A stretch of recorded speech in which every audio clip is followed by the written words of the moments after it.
আসসালামু আলাইকুম। পিক্সেলশাফট একাডেমির পক্ষ থেকে আপনাদেরকে স্বাগতম।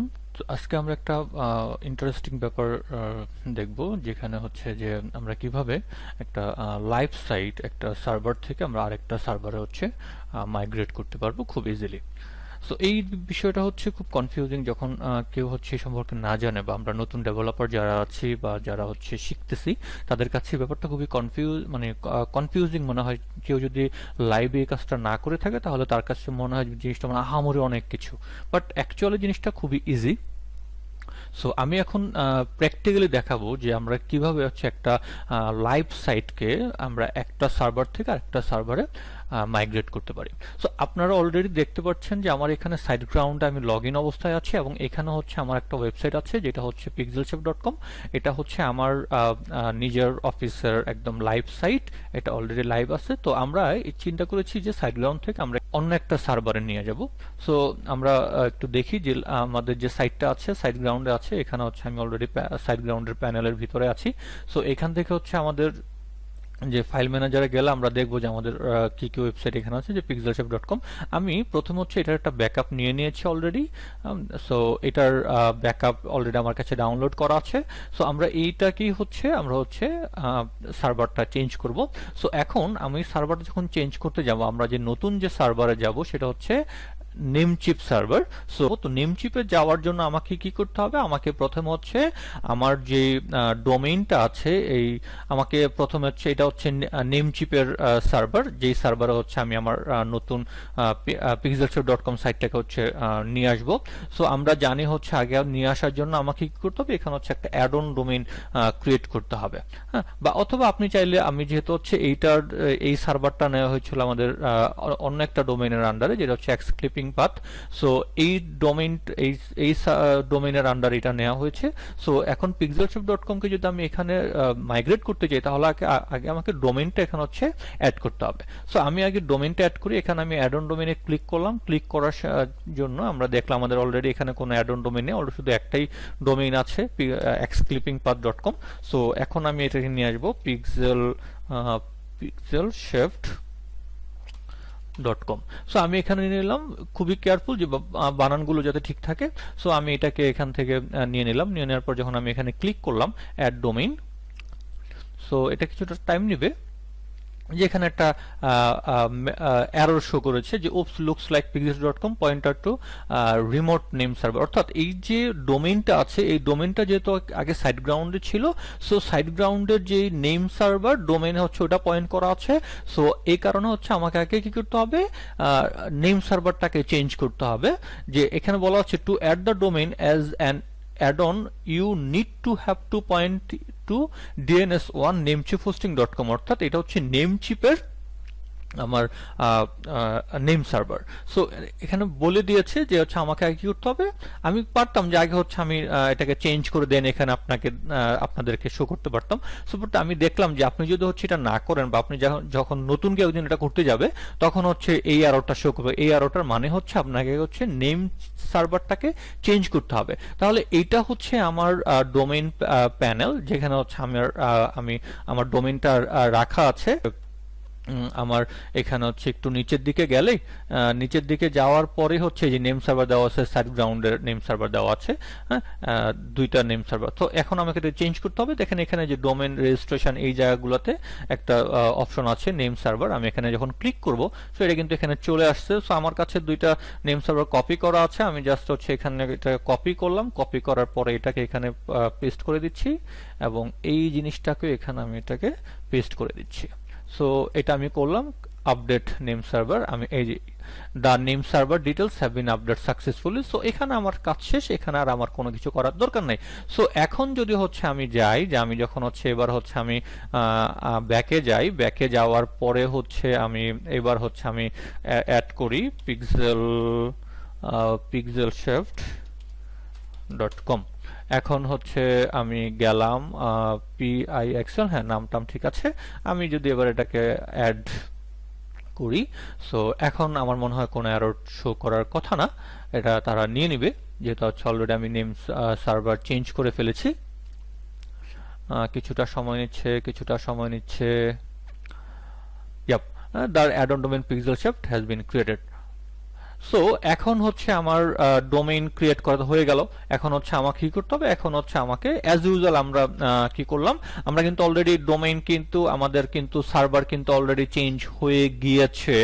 আপনি যদি সেটা দেখতে চান আপনি হচ্ছে এখানে এটাকে রিলোড করেন, রিলোড করার পরে হচ্ছে আমরা যদি আবার এখানে যাই, এই যে অলরেডি কিন্তু আপনি এখানে দেখতেই পাচ্ছেন যে নেম সার্ভার, এই যে namecheaphosting.com অলরেডি কিন্তু এটা চেঞ্জ হয়ে গিয়েছে।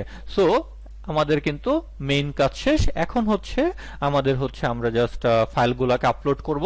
তো ফাইলগুলো আপলোড করার জন্য আমাকে আগে হচ্ছে ডাটাবেস ক্রিয়েট করতে হবে। সো আমি ডাটাবেস আগে ক্রিয়েট করে নিচ্ছি। আমি এই নামে হচ্ছে ডাটাবেস ক্রিয়েট করলাম। ডাটাবেস ক্রিয়েট করার জন্য আমাকে cpanel mysql ডাটাবেস যে অপশনটা আছে সেখানে যেতে হবে। দেন আমি হচ্ছে ক্লিক করলাম। আমি এটার একটা কপি নিয়ে নেই কারণ এটা আমার পরে লাগবে। সো আমি এটাকে নিয়ে নিলাম, গো ব্যাক। দেন হচ্ছে আমাকে কি করতে হবে, ইউজার ক্রিয়েট করতে হবে। ইউজার ক্রিয়েট করে নিলাম আমরা। আমি একটা পাসওয়ার্ড জেনারেট করে নিই ডাটাবেজের জন্য। অবশ্যই এই অপশনটা সিলেক্ট না করলে কিন্তু আপনি এখানে সেভ করার অপশন পাবেন না। সো আপনাকে এটা অপশনটা সিলেক্ট করে নিতে হবে। দেন এটাকে আপনি দিলেন, সে কিন্তু আমি যেহেতু ডাটাবেসটার পাসওয়ার্ডটা কপি করেছি এটার একটা ব্যাকআপ নিয়ে নিলাম। দেন হচ্ছে ক্রিয়েট ইউজার, ইউজারও সাকসেসফুলি ক্রিয়েট হয়ে গেল। এটারও হচ্ছে আমি একটা কপি নিয়ে নিলাম, যদি আমার ডাটাবেস নেম এবং ইউজার নেম একই, যারা হচ্ছে আমি তারপর একটা কপি নিলাম। বাট হচ্ছে এটা কেয়ারফুল থাকবেন যে আপনি যদি ইউজার নেম এবং হচ্ছে ডাটাবেস নেম আলাদা দেন তাহলে সেই ক্ষেত্রে কিন্তু আপনাকে অবশ্যই এটা কেয়ারফুলি আপনাকে মনে রাখতে হবে, কারণ এটা কিন্তু আমাদের ডাটাবেসে এই ইউজার নেম এবং হচ্ছে পাসওয়ার্ডটা আমাদের লাগবে। Database name, database user name এবং হচ্ছে পাসওয়ার্ড মনে রাখতে হবে। যদি আপনি ভুলে যান তাহলে কিন্তু আপনি এই ডাটাবেসটাকে আর ইউজ করতে পারবেন না, আপনাকে নতুন করে আবার ডাটাবেস ক্রিয়েট করতে হবে। সো এখন হচ্ছে আমি এটাকে কি করতে হবে, যে এখানে দেখেন একটা অপশন আছে, এই যে আমি যখনই যাচ্ছি দেখেন প্রথমে ছিল নিউ ডাটাবেস ক্রিয়েট, দেন হচ্ছে কারেন্ট ইউজার, আমি একটা ইউজার ক্রিয়েট করলাম। দেন হচ্ছে অ্যাড ইউজার টু ডাটাবেস, অর্থাৎ এই ইউজারটাকে ডাটাবেসের সাথে অ্যাসাইন করে দিতে হবে, অর্থাৎ পয়েন্ট করতে হবে। সো আমি এখানে হচ্ছে যে এই ডাটাবেসের আন্ডারে যে ইউজারটা ক্রিয়েট করলাম তাকে হচ্ছে আমি অ্যাড করে দিতেছি। এবং এখানে অ্যাজ ইউজুয়াল যতগুলো অপশন আছে আপনি অল প্রিভিলেজ, অর্থাৎ একজন ইউজারকে ডাটাবেসের কি কি অ্যাক্সেস দিতে চান। সো আমরা নরমালি হচ্ছে এটাকে এত কিছু চিন্তা না করে আমরা অল প্রিভিলেজই দিয়ে দিব, যাতে হচ্ছে সবকিছু করতে পারে। হ্যাঁ, যে create, update, delete, drop, execute, everything.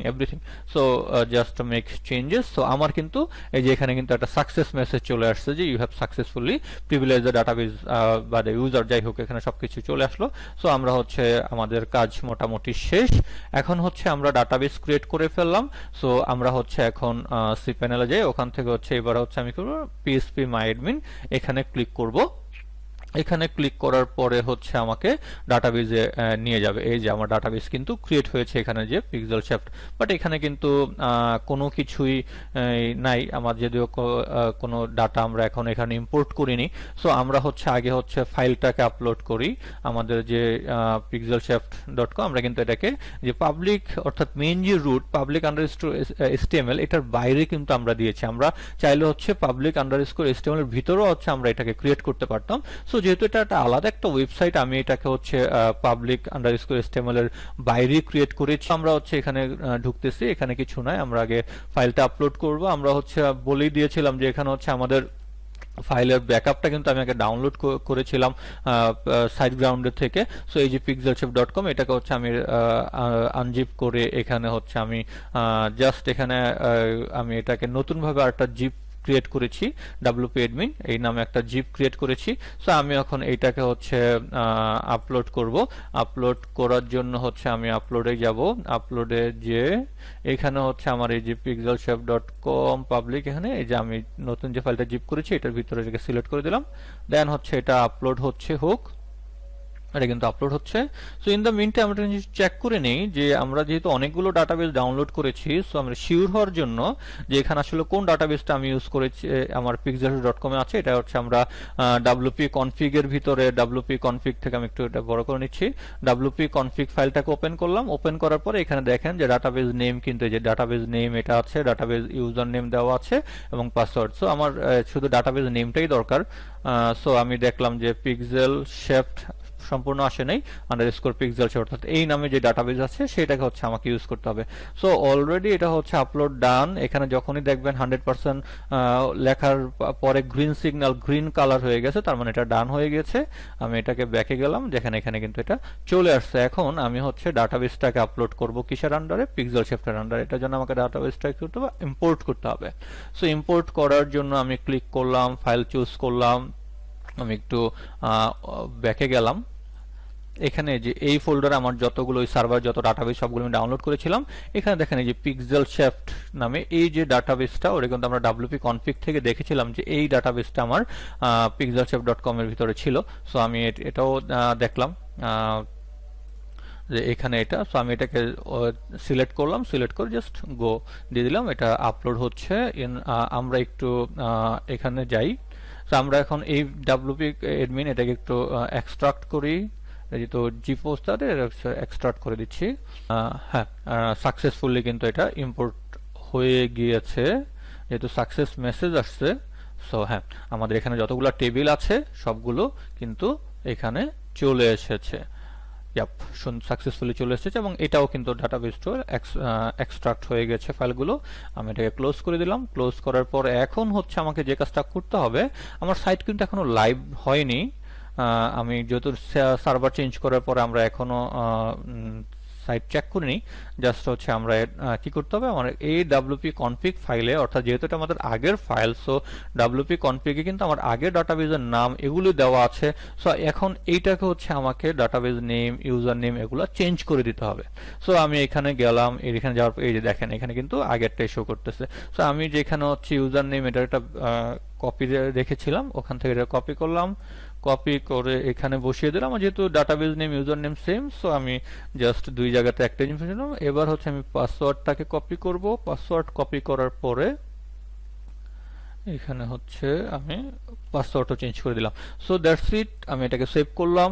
Save করার পরে এখন আমাদের আর কিছু আছে, আমি জাস্ট এটাকে ফেলে দিলাম, wp admin zip, এটা দরকার নাই, আমি এটাকে একবারই ভ্যানিশ করে দিলাম। সো এখন হচ্ছে আমাদের ডাটাবেস আমরা ক্রিয়েট করলাম। তাহলে আমাদের স্টেপগুলো প্রথমে কি ছিল? প্রথমে হচ্ছে আমরা আমাদের ডোমেইন প্যানেল থেকে নেম সার্ভার চেঞ্জ করব, অর্থাৎ নতুন যে সার্ভার আমরা নিব সেই সার্ভার নেম সার্ভার এখানে বসিয়ে দেব।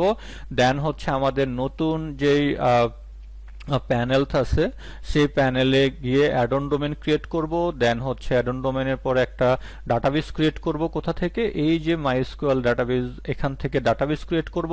দেন হচ্ছে পিএসপি মাইডমেনে গিয়ে আমাকে হচ্ছে আমার যে ডাটাবেস আছে, ডাটাবেসের আগের যে ফাইলগুলো আছে সেগুলোকে ইম্পোর্ট করব। অ্যান্ড ফাইনালি হচ্ছে আমাদের যে অ্যাডন ডোমেনটা ক্রিয়েট করেছিলাম সেই অ্যাডন ডোমেনের ভিতরে আমার আগের যে ওয়েবসাইট সেই ফাইলগুলোকে আপলোড করব এবং কনফিগ ফাইল থেকে আমাদের হচ্ছে ডাটাবেসের ইউজার নেম এবং হচ্ছে ডাটাবেসের পাসওয়ার্ড এগুলোকে চেঞ্জ করে, অর্থাৎ নতুন যে user database name, user name, password এগুলোকে রিপ্লেস করে দিতে হবে। That's it. আমার কিন্তু সবকিছু চেঞ্জ হয়ে গিয়েছে এবং আমরা কিন্তু এখান থেকে অলরেডি পেয়ে গেছি যে আমাদের নেম সার্ভার কিন্তু অলরেডি চেঞ্জ। সো আমাদের এটা নিয়ে নতুন করার টেনশন নেওয়ার কিছু নাই। এখন আমরা একটু দেখি pixelshaft.com, এটাকে হচ্ছে আমি একটু ক্লিক করলাম, দেখি আমাদের সাইট। এখানে your connection is not private করতেছে, এটা হচ্ছে ডিফারেন্ট থিং। তার মানে হচ্ছে আমি অ্যাডভান্সে গেলাম, অ্যাডভান্সে গিয়ে প্রসেস pixelshaft.com, এটাকে প্রসিড করলাম। এটা অন্য জিনিস, এটা হচ্ছে আমরা আবার সার্ভার থেকে দেখব যে এখানে আমাদের SSL এগুলো ঠিক মতো ইনস্টল করা আছে কিনা এই সাইটটার জন্য। বাট বাকি যা কিছু আছে সেটা কিন্তু অলমোস্ট আমাদের সব কিছু এখানে সুন্দর মতো চলে এসেছে। আচ্ছা, আমার দেখি বাকি পেজগুলো ঠিক মতো কাজ করতেছে। ওকে, এখানেও ঠিক সেম জিনিসটি আছে আমাকে প্রত্যেকটা পেজের জন্য। এটা আমরা দেখব যে এই এররটা কেন আসলো, এটা আমরা পরে চেক করব। বাট আমি যখন হচ্ছে এটাকে প্রসিড করতেছি সবকিছুই সুন্দর মতো কাজ করতেছে। সো এটাই ছিল আমাদের আজকের ভিডিও, যে কিভাবে হচ্ছে আমরা একটা লাইভ সাইটকে একটা সার্ভার থেকে আরেকটা সার্ভারে উইথ মানে 10 মিনিট টু 15 মিনিটসের ভিতরে আমরা হচ্ছে মাইগ্রেট করতে পারি। ধন্যবাদ সবাইকে। আসসালামু আলাইকুম।